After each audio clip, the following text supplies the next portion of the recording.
ताली बजाएंगे और यीशु मसीह के नाम की महिमा करें। प्रभु का धन्यवाद हो इस अच्छी सुबह के लिए कि हम फिर एक बार आपसे मुखातिब हैं और अच्छा लग रहा है कि हम प्रभु के वचन को लेकर आपके पास हैं। लोग एक दूसरे से मिलते हैं, लेकिन सबसे उत्तम और बेहतर बात यह होती है कि जब कभी इकट्ठा हुआ करो तो हमेशा एक दूसरे की उन्नति की बातें सोचो। काटने वाले, कपट रखने वाले, तरह तरह की बातें करने वाले तो आपको बहुत मिलेंगे। हालचाल पूछने वाले, बड़े दुबले लग रहे हो, बड़े मोटे लग रहे हो, ऐसी बातें बोलने वाले तो बहुत मिलेंगे, लेकिन बहुत कम मिलेंगे जो परमेश्वर के कलाम को लेकर हमें उभारेंगे और कहेंगे बेटा हम आपके लिए प्रार्थना करेंगे, दीदी हम आपके लिए प्रार्थना करेंगे, और प्रभु आपको हिम्मत देगा। हालेलुया। ये मुलाकात जिस्मानी नहीं लेकिन रूहानी है, जो खुदावंद की ओर से ठहराई गई है कि हम एक दूसरे के लिए आशीष का कारण हो, और एक दिन जब हम अपने खुदा के पास पहुँचें तो हम अपना चेहरा उसे दिखाने पाएँ। Praise the Lord. हम में से कोई भी कभी नहीं चाहता कि हमें कभी पनिशमेंट मिले, हमें सज़ा मिले, या हम किसी दंड के हकदार हों, लेकिन हम में से हर एक जन चाहता है कि हमारी बड़ाई हो, तारीफ़ हो और हमसे कोई गलती ना हो। लेकिन कई बार क्या होता है, जब हम अपने जीवन में आगे बढ़ते जाते हैं तो कई बार हमारे जीवन के अंदर, हमारे मन के अंदर शैतान हमें इतना अधिक मेंटली रूप से सुपीरियर होने की या सिद्ध होने की भावनाओं को डालता है और कहता है कि हमसे कभी कोई गलती नहीं होती, और इस एक्ट में, इस एटीट्यूड में कई बार हम जीते हैं, आगे बढ़ते हैं। लेकिन परमेश्वर का वचन बताता है कि यदि हम अपने आप को अपने तरीके से सही ठहराएं तो हम सही नहीं हैं, लेकिन हमें सही ठहराने वाला कौन है? परमेश्वर। सो हमें भली भांति ये देखना है कि जो काम हम कर रहे हैं वो हमारी दृष्टि में तो ठीक है, पर क्या वो परमेश्वर की दृष्टि में ठीक है कि नहीं। चलिए निकालें खुदा के कलाम से। इस आयत को बहुत सुंदर सी है, संडे को भी मैंने शेयर किया था और चाहता हूँ आप सीखें। नीति वचन उसका 21वां अध्याय और उसका दूसरा पद। नीति वचन उसका 21वां अध्याय और उसका दूसरा पद। जी, मनुष्य का सारा चाल चलन अपनी दृष्टि में तो ठीक होता है। लिखा है मनुष्य का सारा चाल चलन अपनी दृष्टि में तो ठीक होता है। आगे, परंतु यहोवा मन को जांचता है। परंतु यहोवा किसको जांचता है? मन को जांचता है। बात ये आ रही है निकल कर कि हम काम हाथों से कर रहे हैं, हम देख आंखों से रहे हैं, या हम अपने शरीर को बढ़ावा देने के लिए तमाम चीज़ों को ले रहे हैं, लेकिन यहाँ मन कहाँ से आ गया? और हमें इस बात को जानना बहुत ज़रूरी है कि जो हम हाथों से कर रहे हैं या आंखों से देख रहे हैं, उनसे कहीं इम्पॉर्टेंट ये है कि जो हम अपने मन से सोच रहे हैं। और मन में एक ऐसा क्रियाकलाप होता है जो सिर्फ दिखाई नहीं देता, लेकिन वो सब कर लेता है। जब एक चोरी करने वाला चोरी करने जाता है तो इससे पहले कि वो चोरी करे वो अपने मन में सोचता है। सो मन हम सब के लिए बहुत इंपॉर्टेंट है, और यदि हम इस मन की बात को दबाकर डिनाई करते चले जाएंगे तो एक दिन हम धोखा खाएंगे। शायद हम ये बात नहीं समझ पा रहे। पढ़िएगा मेरे लिए प्रभु के वचन से यिर्मयाह नबी की किताब और उसका 17वां अध्याय 17 चैप्टर वर्स 10। यिर्मयाह नबी की किताब उसका 17वां अध्याय उसका 10वां पद पढ़िएगा, कोई भी पढ़े। यहोवा मन की खोजता। क्या लिखा हुआ है? मैं यहोवा मन की खोजता। इसका मतलब कि मन के अंदर कुछ है जिसे परमेश्वर क्या करता है? खोजता है, देखता है।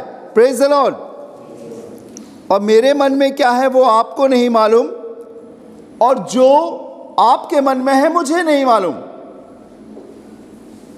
हमारा रंग, हमारा रूप, हमारा दिखावा, हमारा बात करने का तरीका हमारे संसारिक तौर और तरीके को दिखाता है, लेकिन परमेश्वर कभी किसी के जिस्म को नहीं, क्योंकि उसे मालूम है यह जिस्म मिट्टी से बना है और मिट्टी में मिल जाएगा, लेकिन वो मन को खोजता है। क्या लिखा है? मैं यहोवा मन की खोजता।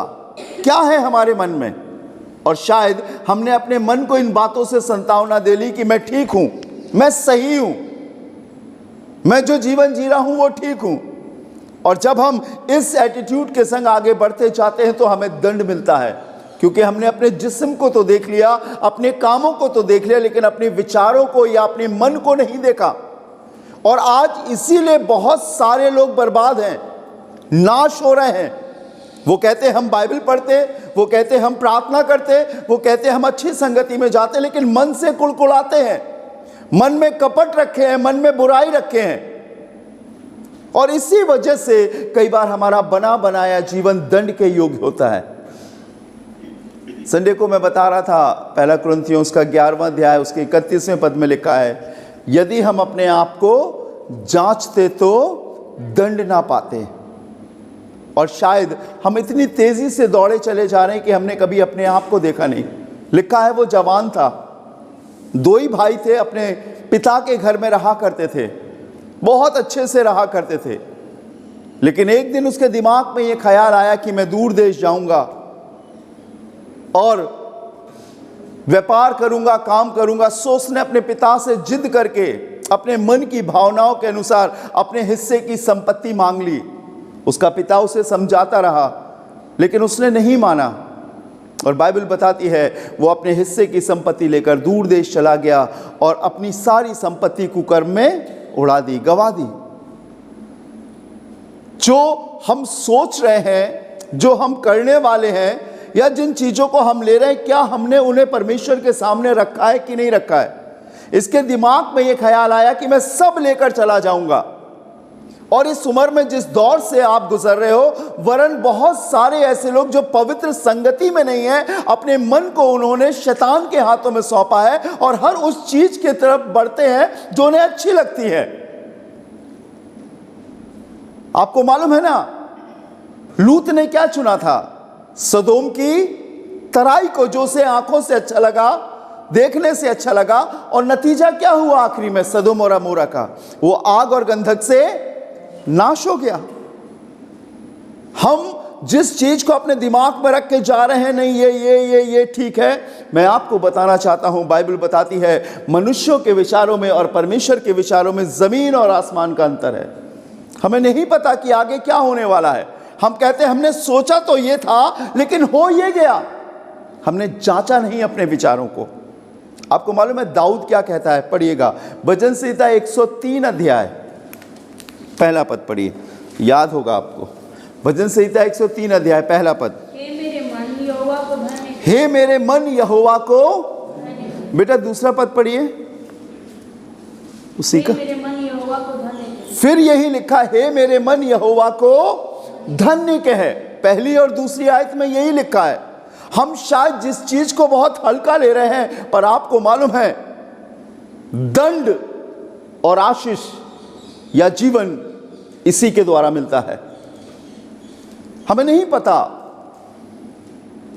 हमने थोड़ी देर में कुछ अनर्थ सोचा, और बाइबल बताती है वो अनर्थ बातों को भी सुनता है, कान लगाकर सुनता है।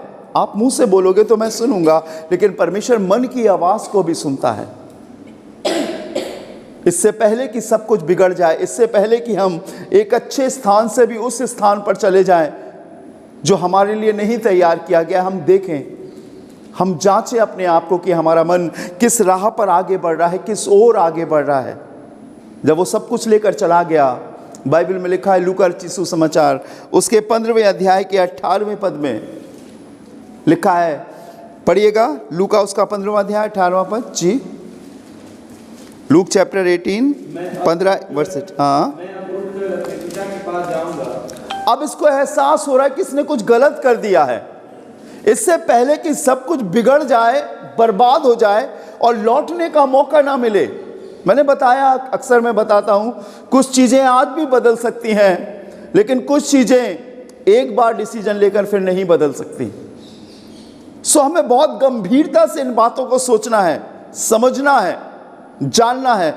जब सब इसका बर्बाद हो गया, बाइबल में लिखा है इसने कुकर में अपनी सारी संपत्ति उड़ा दी, कोई इसको कुछ नहीं। पिता के पास जाऊंगा और आगे और उससे कहूंगा कि पिताजी, मैंने स्वर्ग के विरुद्ध में और तेरी दृष्टि में पाप किया।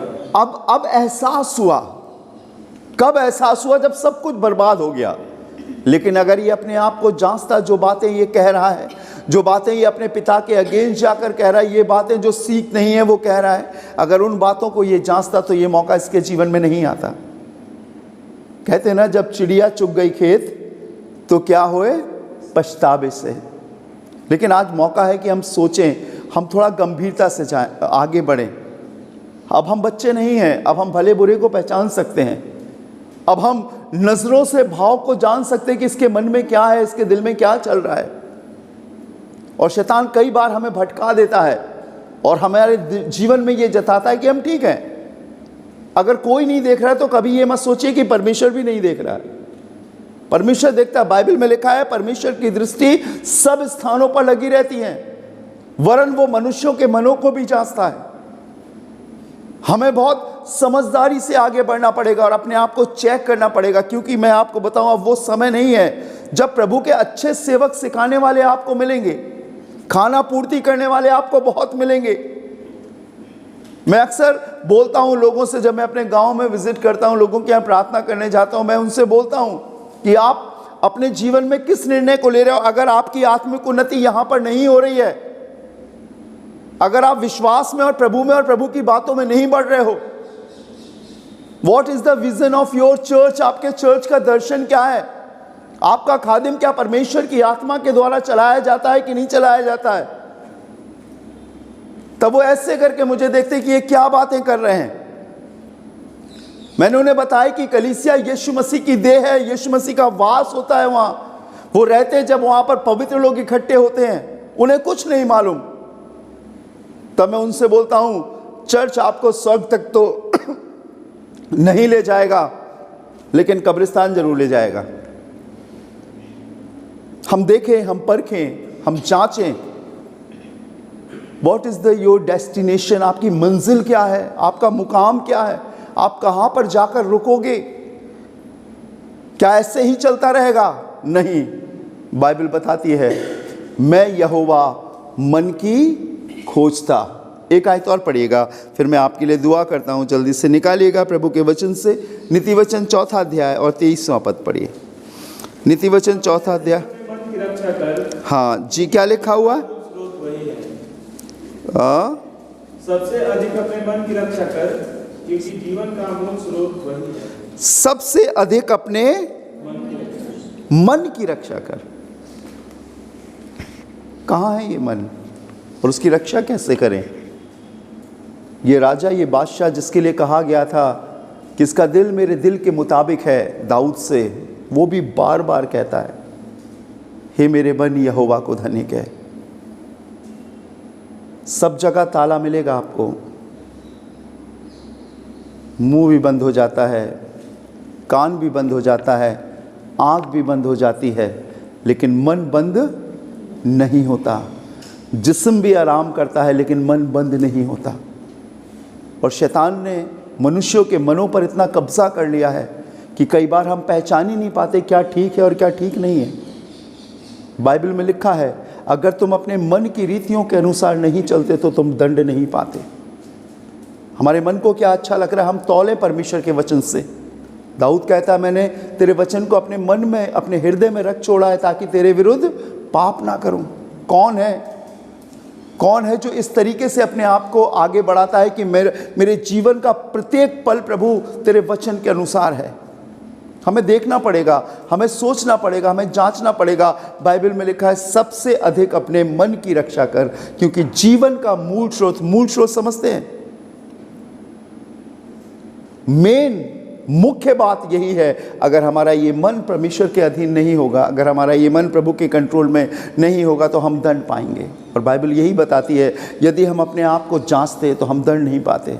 हम अपने चेहरे को 4 बार शीशे में देखते हैं, हमें मालूम है नाक की जगह नाक है, आँख की जगह आँख है और कान की जगह कान है, लेकिन तब भी हम शीशे को देखते हैं। क्यों देखते हैं? कि हम कैसे लग रहे हैं। पर क्या कभी हम वचन के आगे खड़े होकर हमने अपने मन को जांचा? क्या वचन के शीशे में हमने अपने आप को जांचा कि प्रभु मेरा आत्मिक जीवन कैसा है? क्या मैं कपट से भरा हूँ, झूठ से भरा हूँ, फरेब से भरा हूँ, या मैं तेरे वचन के अनुसार जी रहा हूँ? और मैं आपको बताना चाहता हूँ अगर आज आप इस वचन को अपने जीवन में एक अमली जामा पहनाओगे, दुनिया की कोई ताकत आपको कभी फेलियर नहीं कर सकती। कोई आपके पास हो ना हो, लेकिन ये वचन के द्वारा खुदावंद आपके पास होगा। मेरी बेटियों, मेरे बेटों, खुदा के लोगों, इस बात को गंभीरता से लेना। समय बदल रहा है। जो पुराने थे वो अभी भी जी रहे हैं, लेकिन जो नए हैं वो निपटते जा रहे हैं। हर हफ्ते किसी ना किसी की मौत की खबर मिलती है जो दुनिया से दहलत फरमा जाता है।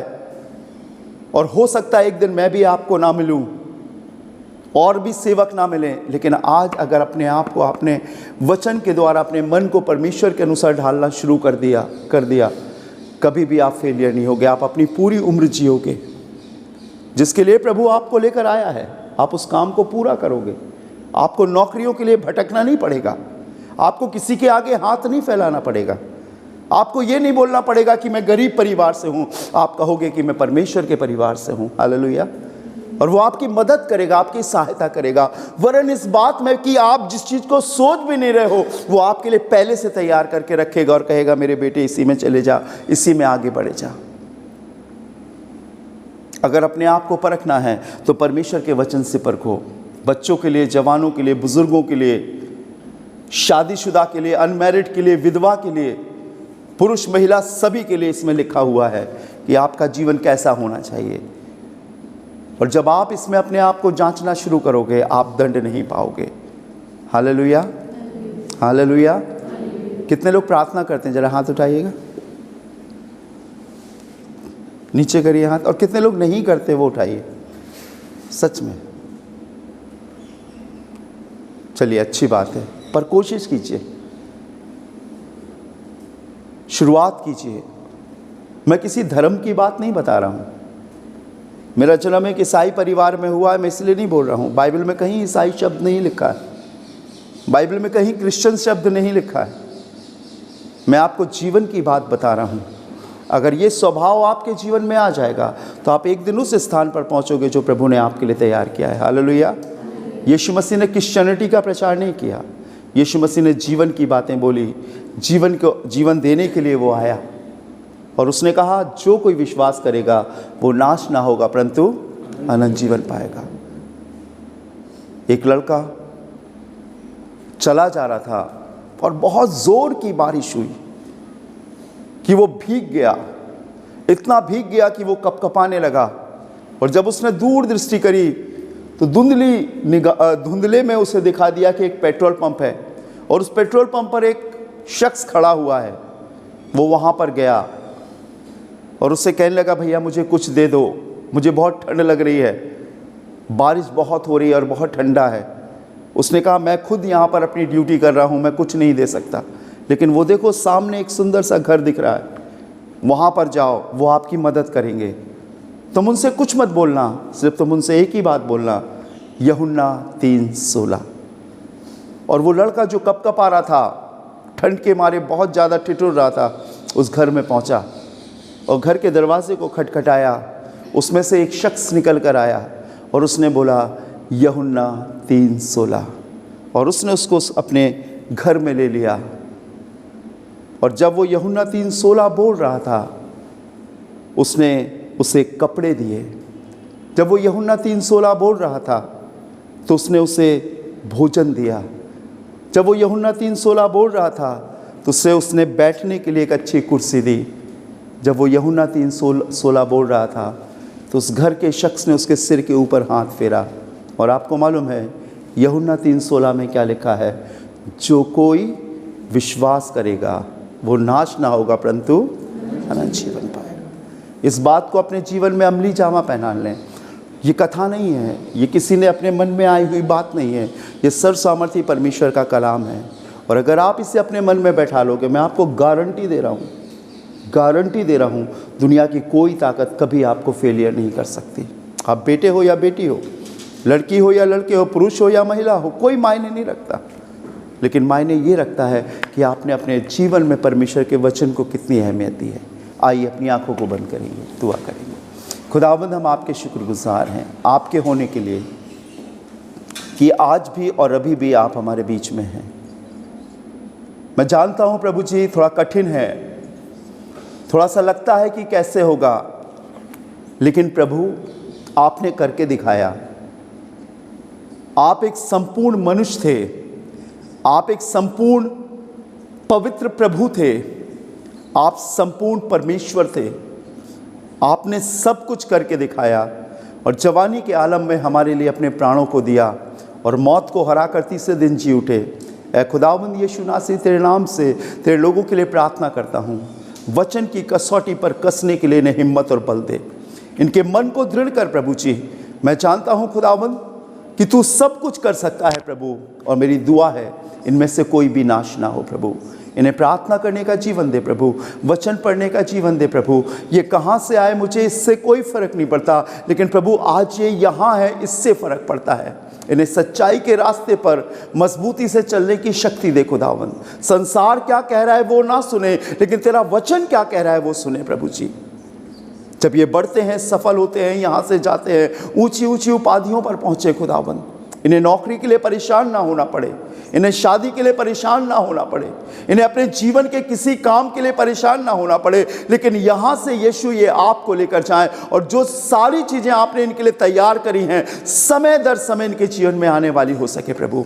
इनके माँ बाप को संभालना, फीस देने की ताकत देना प्रभु जी, इनके माँ बाप को, इनके परिवारों को संभालना प्रभु जी। बड़ी आशाओं से खुदावंद उन्होंने यहाँ भेजा है प्रभु, यहाँ से ये बनकर जाएं, कुछ करके जाए प्रभु, और आप में उन्नति करके जाए प्रभु। मैं चाहता हूँ प्रभु इनके जीवन में अगर पहला कोई हो तो वो आप हो खुदावंद। गाली देना, झूठ बोलना, बुरी बातें, चुगली करना, इधर उधर मन लगाना प्रभु जी, ज़्यादा समय मोबाइल में बिताना खुदा इनके जीवन से दूर रहे, लेकिन ये एकांत में तेरे संग समय बिताना सीखें प्रभु, और आप में आगे बढ़ने वाले हो सके।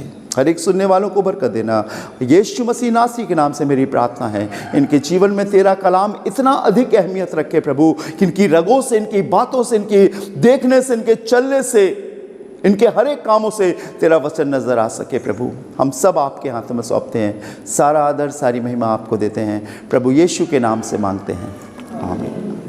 और अब हमारे खुदावंद यीशु मसीह का फजल, खुदा बाप की मोहब्बत और पाक रूह की रिफाकत और शराकत हमें से हर एक के संग अब से लेकर हमेशा तक होती रहे, आमीन। Praise the Lord, may God bless you. प्रभु आपको बहुत आशीष दे। जय मसीह।